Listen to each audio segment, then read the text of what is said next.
Hello everyone. On behalf of Current Affairs Review, I welcome you. Here, in the second video of the series on India-Pakistan relationship, we are going to discuss the present situation and the developments which led to this situation. If we look at the present situation, the sustained efforts of ISI and Pakistan state establishment to keep the region destabilized becomes clearer to us. But the question is, for what purpose? Let's see. The first and foremost reason is having strategic depth. You start from Lahore and reach Peshawar, somewhat 250 kilometers, and Pakistan is covered. Well, this is the range of Prithvi missiles only. Additionally, during Second World War, the Soviet Red Army used the concept of strategic depth to their advantage. They fell back very fast to Stalingrad and on their way back burnt everything to deny the invading German army any supply from the local area. This is called scorched earth policy. And finally in Stalingrad, they faced the exhausted German army and defeated it. But Pakistan does not have that kind of depth to use against India.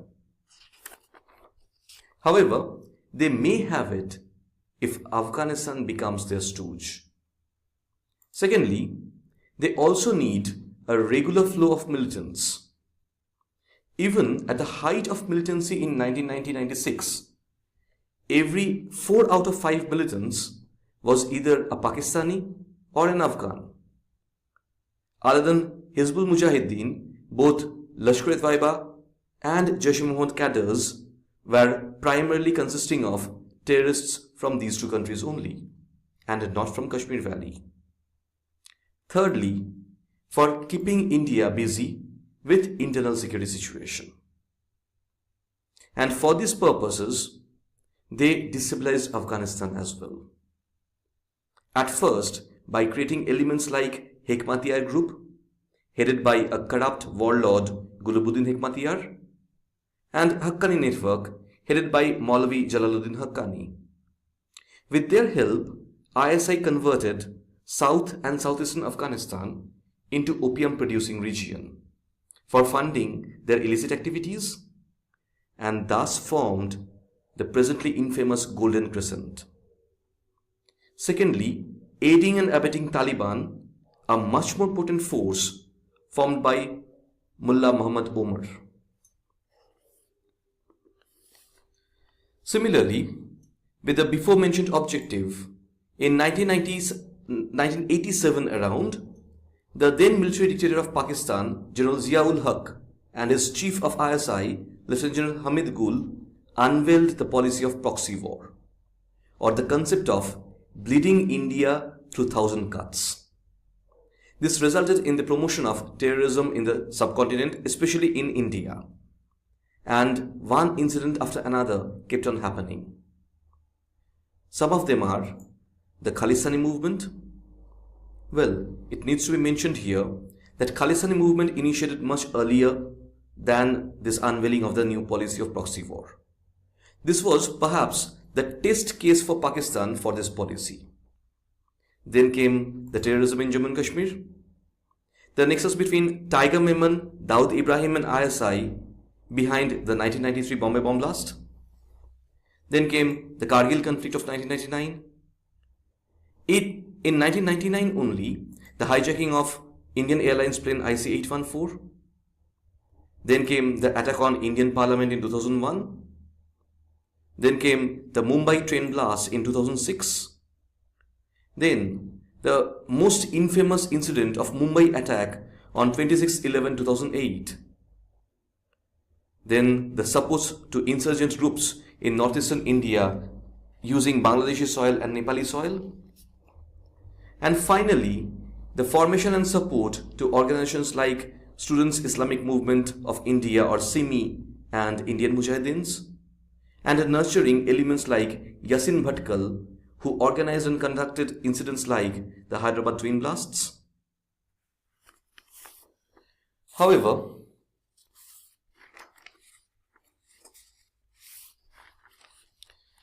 The subsequent result of these policies have also been pretty bad for Pakistan as well.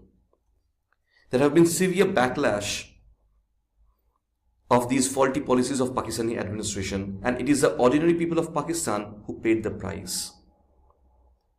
It is every now and then that we hear news about bomb blasts in various corners of Pakistan. Mosques, churches, bazaars, everything are targeted. Situation has become so bad that no cricket team in the world is ready to go and play in Pakistan.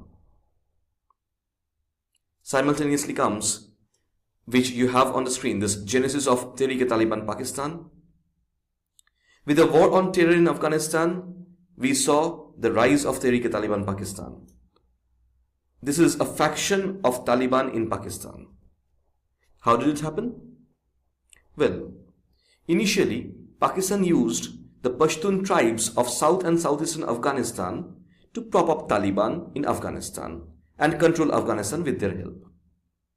Later on, in the face of international pressure, Pakistan started helping USA against Taliban. The Pashtun tribes, the Afridis, Momans and other tribes, they reside on both sides of the border. Result? The Talibani fighters of Afghanistan came to Pashtun inhabited federally administered tribal agency or Fatah region of Pakistan looking for shelter. The people of Fatah, following their traditional hospitality, gave shelter to these fighters, and from them came to know of the duplicity of the Pakistani administration.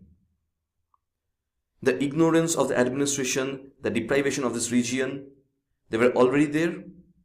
Coupled with these experiences came this knowledge of the duplicity of Pakistani administration. It was this which converted the region into a hotbed of terrorism. The result? We know the assassination of former Pakistani Prime Minister Benazir Bhutto and the deplorable attack on Peshawar Army School which happened subsequently. Lastly, the religious intolerance in Pakistan that we see, and practically the decimation of the minority. The latest example being the removal of Atif R. Mia, the renowned economist from Princeton University, who was the advisor to the present Prime Minister of Pakistan, Mr. Imran Khan. Why was he removed? Just because he is an Ahmadiyya.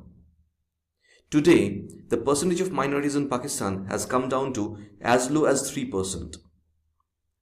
This is from 23% which was there at the time of partition. And we must admit that it is not only the Hindus or the Sikhs, but also the Shiites and the Ahmadiyyas, these two communities, they are also persecuted in Afghanistan, in Pakistan. They might be Muslims in religion, but they are not Sunnis. Pakistan is a Sunni majority country. So anyone who's not a Sunni is a minority in their opinion. Anyway, with these topics, we end this video here.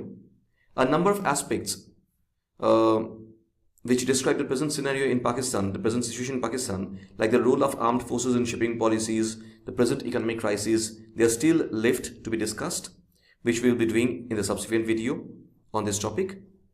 We also request you to hit the like button if you have liked this video and subscribe our channel. Thank you.